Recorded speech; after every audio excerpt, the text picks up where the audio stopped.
You're in the Classroom with Catriona Vo. In the Classroom is a podcast where we talk about all things teaching and learning, education and research. Join me as I sit down with everyday educators and explore what's going on in the field and what this means for sustaining us as teachers in the classroom. If you want to be on the podcast, feel free to reach out to me at intheclassroom.com.au. Today's special guest is Paul Matthews. Paul Matthews is a Tasmanian high school teacher and the co-founder and CEO of an AI-powered tool for teachers called My TeacherAide. This platform seeks to empower schools and educators to ease their workload, improve their work-life balance, and enhance teaching outcomes. Join us as we talk about the pain points of AI, how teachers can overcome hesitancies towards new technologies, and the ways in which AI can help us have a bigger impact in our classrooms. Keep listening to see how you can receive your free downloadable ebook on AI in education by the end of this episode.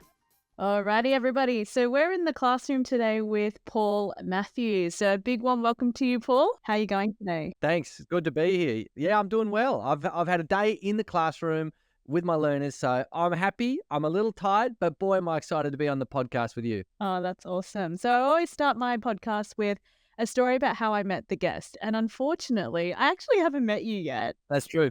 And I want to tell listeners about how I actually came across your profile and the work that you've been doing. So I was at a CCM conference, a Christian Community Ministries conference, and there was a speaker that name dropped educators that were doing powerful things in the education space. So Dr. Darren Island, he was talking about how teachers, we live in VUCA times, it's volatile, uncertain, complex and ambiguous. And he pointed to the work of educators like Paul Matthews doing some great work down there in Tasmania. And I don't know why, but I just had to note your name down. And I'm pretty sure I sent you a message via LinkedIn about 5 minutes later, only to get a response back saying, "Hey, Kat, great to hear from you." And here we are. Tell us about how you got into this space and why you're just so passionate about education. Tell us a bit more about you. Yeah, it's funny. I actually grew up living and breathing education. I really, as I look back at my life, I just don't know if I could have been anything else. I tried doing other things, but I felt pulled towards education. A few people know this, not many though, Kat. I'm a third generation educator. And in fact, I'm a third generation Christian educator. So my granddad was a principal of a Christian school. My dad was also the principal of a Christian school, and they were both educators throughout the whole life. And I'm one of 4 boys in my family, and 3 of us are educators. And we got one black sheep in the family who went off and became a church pastor. But the rest of us are all in education. So I love it. I've been breathing it for a long time. In many ways, it's a family trade. And just between you and I, Kat, I don't think I could imagine doing anything else. Wow. How did you get into this space of AI? Obviously, you've built something incredible, and I'd love you to share with listeners what you've been building.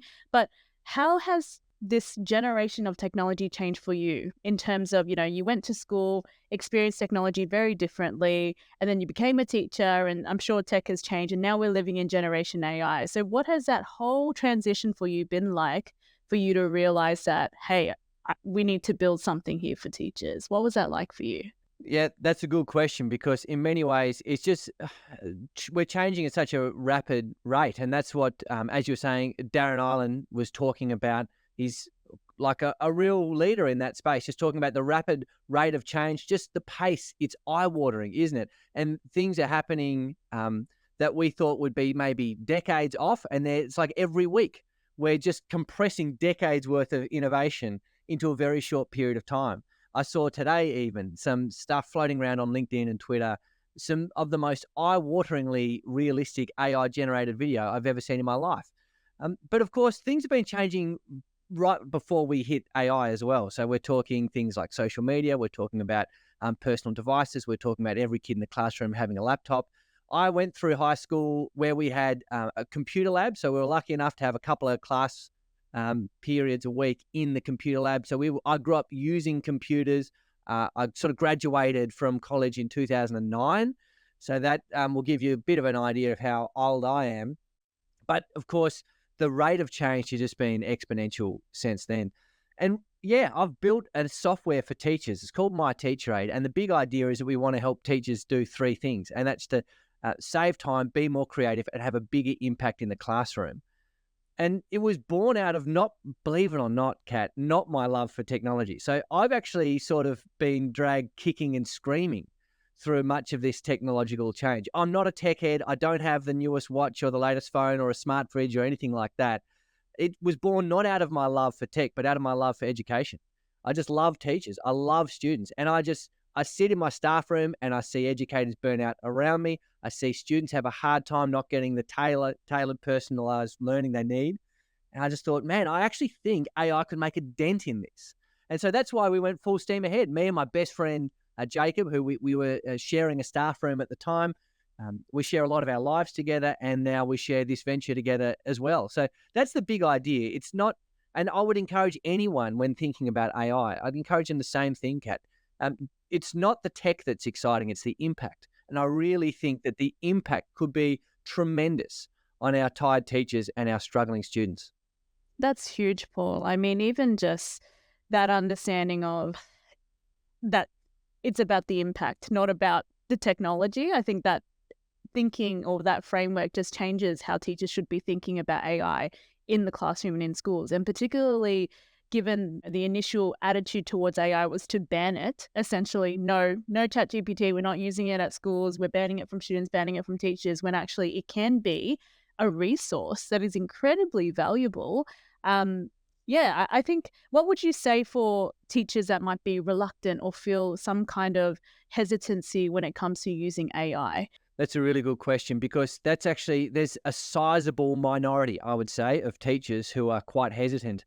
And that's in Australia. I'm going to certain other parts of the world these days on Wednesday. So I'm not sure when this is getting uploaded, but in a couple of days from when we're recording this, I'm heading off to the States to a school which has quite openly said we're quite hesitant.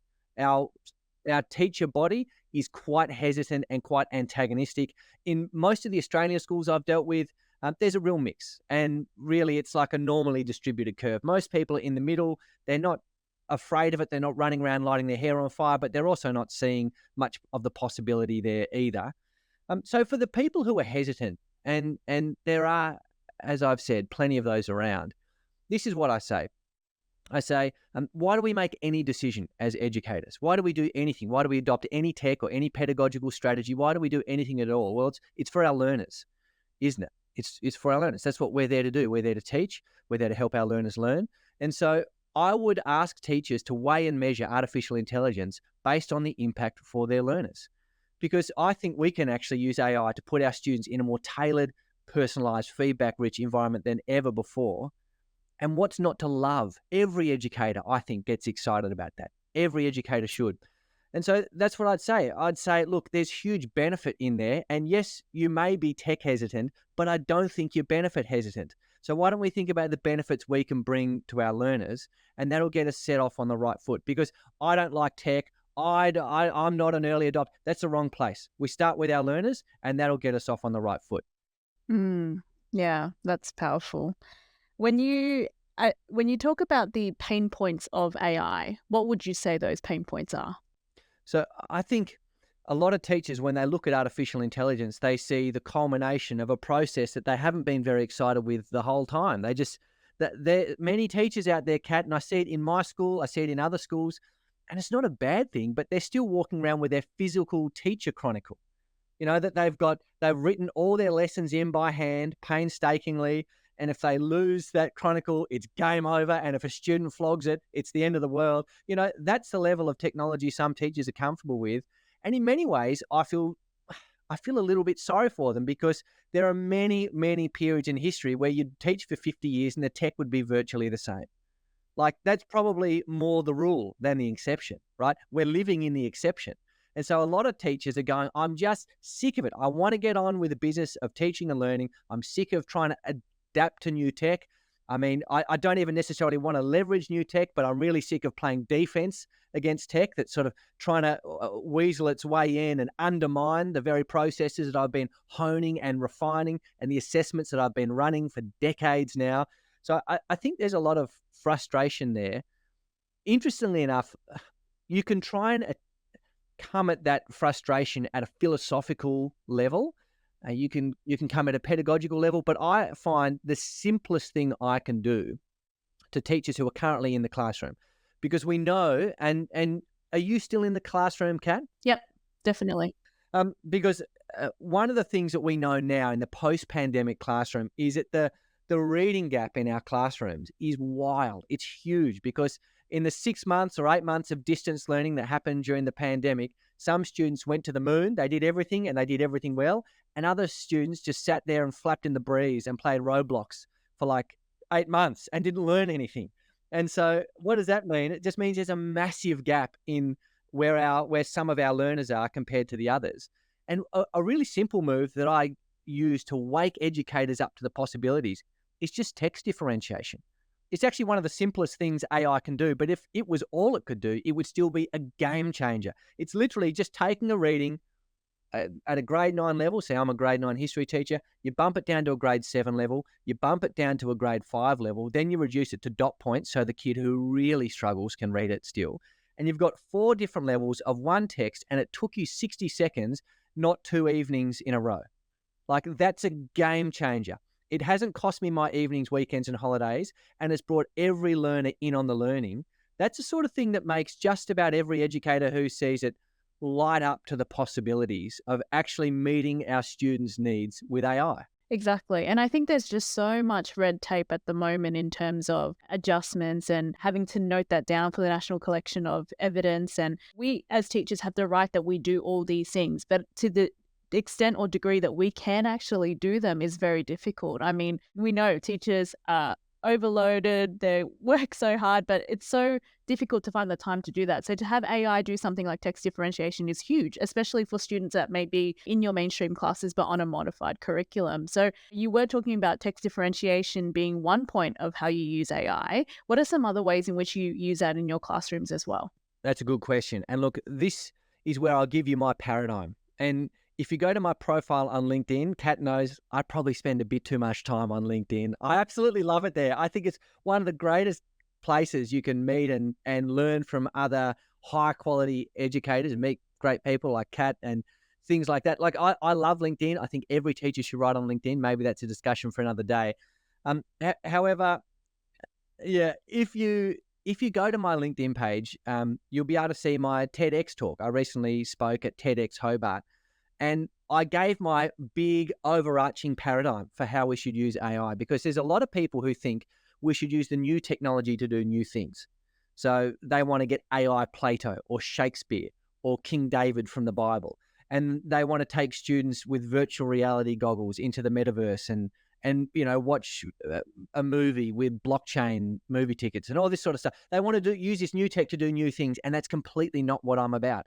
I actually think we don't need to use new tech to do brand new things. We need to use this new tech to do the basics better. We need to do the basics better. That's what we need to do. So things that we know work, like, is there an evidence base for AI Plato in your classroom? Probably not. Is there an evidence base for text differentiation? Yeah. Like, you could stack papers up and they'd be taller than me. So we want to use AI to do the things that we know work more often for more learners. We use AI for better basics, right? So we just literally take the things that we've been doing for ages. All right. And you can understand, if you're a tech hesitant teacher hearing this, you go, oh, okay. All right. So yeah, I don't need to get an AI Jesus in and talk to him about the Sermon on the Mount in front of my class. I can actually just do all the stuff that I know how to do. I can just do it faster and more often with AI. So the classic examples I find, text differentiation, as we've spoken about. The other big one is retrieval practice, right? So you're reading a text in class, or you're watching a YouTube video. What you want to do is you want to allow students to practice the knowledge that they've just absorbed. Otherwise, they're going to lose it. The literature tells us, like, just as students need to practice a sport or an instrument, they need to practice their knowledge. We know these simple retrieval practice questions, a short quiz with maybe a couple of multiple choice, a couple of short answer, we know they work. The literature says they work. We don't do it that often because they take ages to do. And so now we can actually just do them more often for more learners. And again, that's just, it's more evidence-based practice in our classrooms. Everyone wins. Everyone wins. And it didn't cost me my evenings, weekends, and holidays. Hallelujah. This is where I'm looking at AI going, this is fantastic. So If a teacher only did those two things, right? Every single reading you do in class, you're differentiating it and you're creating a retrieval practice. You say, every reading, I'm going to dedicate 3 minutes to doing those two things. You will see the academic bar rise in your class. I absolutely guarantee it. And you'll see learners brought into the learning who were previously excluded because you just simply didn't have the time to make all the necessary adjustments. I think if they're the only two things people are doing, Kat, it's going to make a wild difference to your classroom. Yeah, and not just to our classroom, but to our well-being as teachers too. And I think when I was just watching a short snippet of your video on my TeacherAide, just showing you how to use the whole platform, I was actually quite blown away by how you could embed and integrate the Australian curriculum within that and actually match and generate, very powerful lessons, even just based on the curriculum standards. So, walk me through that a bit, Paul, in terms of, what is My TeacherAide? How have you created that with teachers in mind? And yeah, how have you seen it work at the moment for teachers in the classroom? Well, My TeacherAide is a piece of software that does those three things I was talking about at the start. It helps teachers save time, be more creative, and have a bigger impact in their classroom. So we ran a pilot program. So we produced the first version of My TeacherAide. It's an AI tool for teachers. It's honed and targeted specifically for educators. It's got version 9, the latest version of the Australian curriculum built in. And we opened it up to 500 people at the end of 2023. And we got a lot of good feedback out of that. Some of the feedback we got before the trial even started was that actually the pain points that we had built My TeacherAide to solve, and what are they? I don't have enough time. I don't have space to be creative, and I'm not making an impact in my classroom. Well, they were actually the biggest pain points that came up in that cohort of 500 Australian educators. And so we felt really vindicated. We said, okay, all right, we're onto a good thing. And that's, of course, the big thing. A brief thought bubble for you here, Kat. I was recently in Queensland and I was pitching My TeacherAide to a group of education decision makers, and there were 4 other people there. And I was the only one who was a classroom teacher. I think that's pretty big. Because in many ways I made this for me, and I'm confident because I'm a teacher. I'm around teachers all the time, and I know that those are the pain points, not because I've done extensive market research, but because they're my pain points. And I talk about them with teachers every day in the staff room, and I hear it from them too. So there's just a level of ingrained understanding about the profession, especially the post-pandemic state of teaching, that you'll find in My TeacherAide. So we have a number of simple tools. Again, rather than the party tricks, we've decided to say we're gonna offer 6 tools at this stage, and they're going to be evidence-based. So there's a lesson planner that will give you things like your learning intention, your success criteria. It will suggest a number of options for you for your lesson. And again, that's part of our philosophy baked in. I think we should use AI, and whether this is you using My TeacherAide or ChatGPT, use AI to give you options, not answers, right? AI is not your boss. You don't want to ask it what you should do and then try and run that lesson. You want to ask it for 4 ideas for your lesson and then pick the best one, because you know your learners, you know your context, you know your setting. So you make sure that teachers, like, we're the executives, we're the experts, we're the professionals. AI is our aid. And you can see that we've actually built that into the name, right? My TeacherAide. It's not our co-pilot. I don't like that from Microsoft. And there's another mob out there called Magic School. AI is definitely not magic, and you're going to fall into all sorts of pits if you start thinking AI is magic. I tell you what, you're going to set yourself up for a bad time. So yeah, we've got a suite of 6 evidence-based tools that allows teachers to do really high leverage, needle-moving things in their classroom. Again, more evidence-based practices, more often for more learners. And you'll include my details in the show notes. If anyone wants to have a crack at that, if anyone wants a trial, they can just get in touch, and I'll be more than happy to personally organize that for them. Because as I said, I think it's not only going to save the teacher time and allow them to be creative, really importantly, it's actually going to allow them to have a bigger impact, right? And that's what we all want to see in the world. Yeah. I'm just fascinated as you speak, Paul, because I feel like a lot of the just misunderstandings around AI point back to that assumption that AI is controlling your teaching. Teachers have no control or no professional judgment. So therefore, we're just going to copy what AI is doing and paste that right into the classroom, when actually there's a bit of thought intention behind it all. And I think, yeah, I think for teachers, that's quite powerful in terms of knowing that we have autonomy, we have agency to think through what AI produces as well, and to think about our learners in mind. We're like the mediator in that process. And if we don't hop on and engage with AI, it's going to take over us one day if Yeah. we don't. Yeah. And look, to be honest, I don't think we're particularly set up well to think about AI as teachers. There's some ways in which we've got a great advantage. There's some ways in which we're at a disadvantage. And we're at a disadvantage because we've just never really had administrative aides before. Like, there's just not the finances for it. My wife used to work for a federal senator in Australia, and she was one of his aides. And like, she gave him options. She didn't give him answers. She didn't tell the senator, hey, you have to do this. He said, what should I do for this thing? And she said, here you go. That's what you do. She said, here are 5 options, right? And then what would the senator do? He'd grab the best one and he'd say, yes, this is my work. I stand behind it wholeheartedly. This is my position, right? And that's something that's been very well socially accepted. Like, politicians have speechwriters and aides. Lawyers have paralegals. Like, there are all sorts of professions where there are plenty of aides scurrying around the workplace, yet no one says to the Prime Minister after he's given his speech, well, that's not actually your work, isn't it, because you had a speechwriter? No, because we know that the Prime Minister has curated that. They've understood it. They've given it their seal of approval, and they stand behind it. And actually, that's the methodology I think we need to be operating within. We need to see it as if we've all been given a $75,000 pay rise. We've all spent it on an administrative aid. And then as we're walking out the door to go teach our class, we say, hey, I need a rubric for the next lesson. Give me 3 copies and I'll choose the best one. Drum up some exit tickets for me for next week's new unit that I'm doing. And I want you to have a look at crafting a launch lesson for that other new unit I'm starting. And then I'll check it all out when I get back from class. Like, that's the mental frame we want to be using to think about AI. Like, rather than AI is my boss and I'm the conduit through which AI forces its gunk into the classroom, that's sort of like created without knowledge of my context or my learners or anything like that.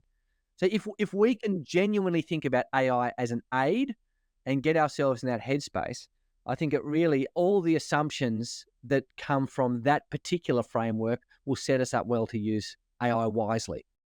To give our listeners an example of a day in the life of Paul Matthews using AI, could you walk me through, let's say in the morning, let's say 8 a.m. or 9 a.m., you have a history class and you're thinking about preparing for that. How would you consider thinking about that lesson with AI in mind? What are the first few things that come to mind as you start planning it? What does that look like for you, Paul? Sure.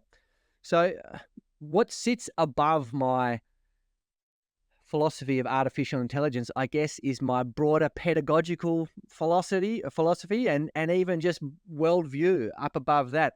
I'm of the opinion, Kat, that when it comes to education, and I know not every educator shares this, but I think we want to go deep, not broad.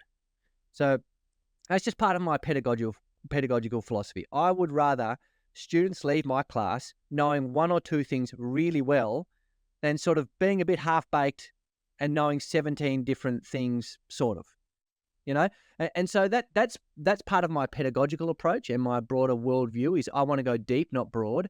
And so I actually use AI to help me do that. So I will say, take a primary source from history. I'm teaching year 8 history at the moment. We're doing medieval Europe.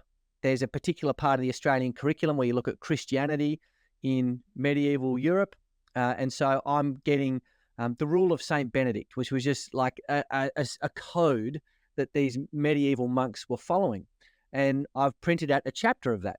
And so what am I doing? I'm using AI to generate some questions that are going to help my learners get into the right headspace for that. So like some sort of prologue questions, thinking about rules they have for their life. What's the merit of having a rule for your life?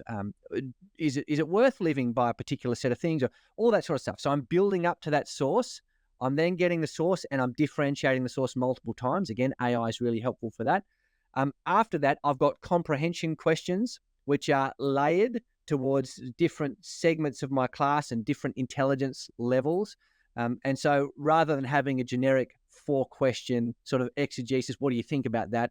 I can make like 20 questions, and I can break them up into chunks of 5, each starting simple and escalating.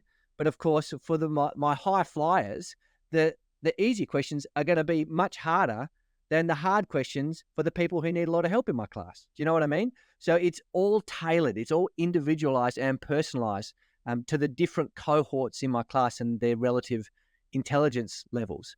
And so what I'm trying to do then is I'm just trying to add as much value to that source as possible. And you'll see the 2 things in there, which I was talking about before, text differentiation and retrieval practice.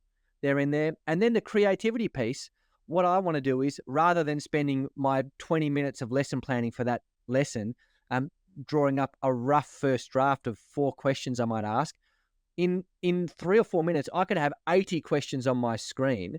And then using the knowledge I have of my learners and my context and my school and our vision, mission, and values, I can choose the best questions, right? And I can choose certain questions with certain people in mind.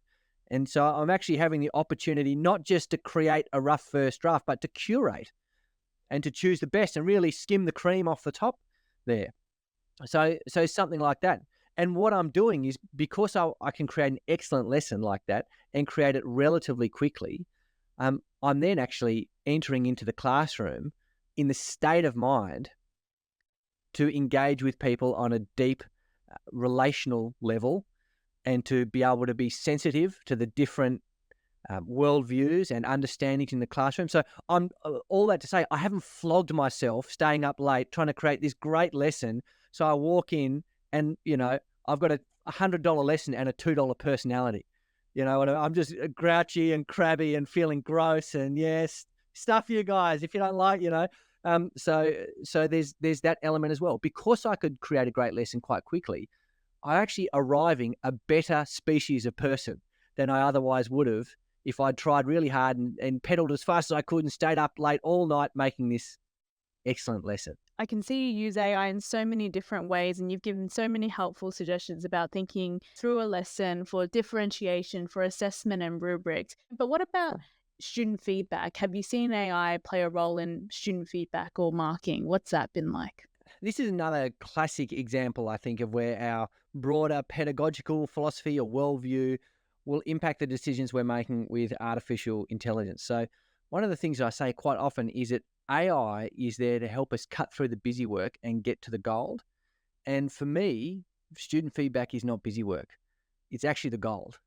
So it's one of the things I'm actually quite hesitant to farm out. I would rather save a lot of time in a lot of other places and then really just dig down deep into where my students are, understand their work samples, understand where they're going right and where they're going wrong, and how I can help them. Because my knowledge of my students is actually what's going to lead back into that quality differentiated teaching practice when I'm in the classroom. Those 1,000 small decisions that we are making as quality educators when we're working and walking around our room and making sure every learner is as included as they could be in our lesson.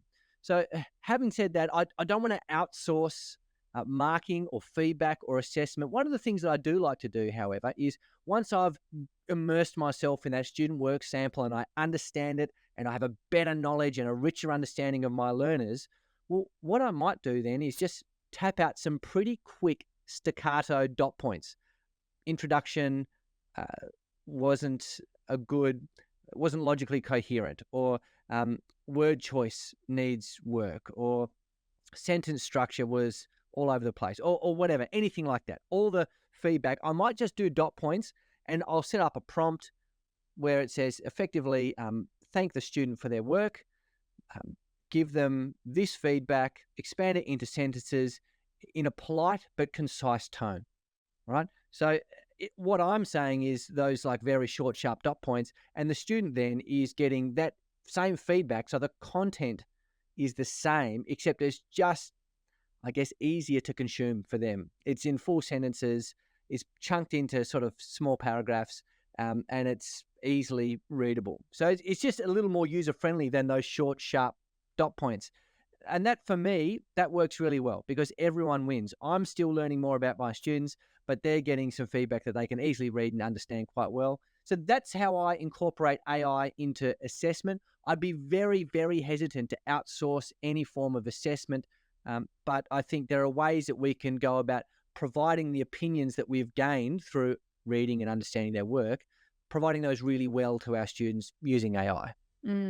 Yeah, I love that. That's so thoughtful in that sense. We're not just taking something and just running it through another machine again and letting the AI control the teacher, but we're actually being thoughtful and consider about what do our students actually need and spending that time. And I think that's what I love about, My TeacherAide and the work that you've built, because it's about giving teachers back that time. It's not necessarily about stripping away their professional judgment or their autonomy, but it's actually about empowering them of, hey, you can do more if you know how to leverage AI as a resource to help you in that space. So as we close, for listeners that want to keep in touch, I'll put some details in the show notes, but any last golden words or golden rules of advice for teachers out there when it comes to AI? Yeah, I'd reiterate what I said at the start, which is make sure you approach this from a student focus, right? We want to think about student benefit. Even if you're tech hesitant, as I said, you're probably not benefit hesitant. You're probably not student benefit hesitant. And so the idea that this could perhaps save you time and help your learners, I want you to focus on that. And the next thing I want you to do, especially if you're feeling a bit hesitant, just roll up your sleeves and have a bit of a play around. Don't even go in with a specific agenda. Most educators I talk to haven't even tried ChatGPT, or they tried it a while ago when it was really bad. It's much better now. And what I would encourage people to do is just go and have a play, roll up your sleeves. As the old saying goes, you can't learn to ride a bike at a seminar, and you can't learn to ride a bike listening to a podcast either. Some things you just actually have to do yourself. And a lot of the fear and trepidation that you may feel will dissolve away once you've actually rolled up your sleeves and had a crack. And you realize you're not made out of glass, you're not going to break, and actually you'll start to come alive to some of the possibilities for you and your class. So that's what I would say. I would say be focused on the benefits and just have a crack, have a play around. Thanks so much for tuning in to today's episode with Paul Matthews. Before we wrap up, I want to remind you that we're giving away a free downloadable ebook by Paul Matthews on the basic principles and guidelines for using AI in education. It's a practical guide for anyone looking to better understand the role of AI in the classroom, and it's available exclusively for In the Classroom listeners. You can grab your copy by visiting the link in the show notes below. Whilst you're checking out the show notes, don't forget to explore Paul's company, My TeacherAide, where he's committed to supporting teachers with innovative tools and resources in AI. Stay tuned for our next episode, where we'll dive into more fascinating topics and discussions. Until then, keep learning, stay curious, and take care. Thanks for listening to In the Classroom.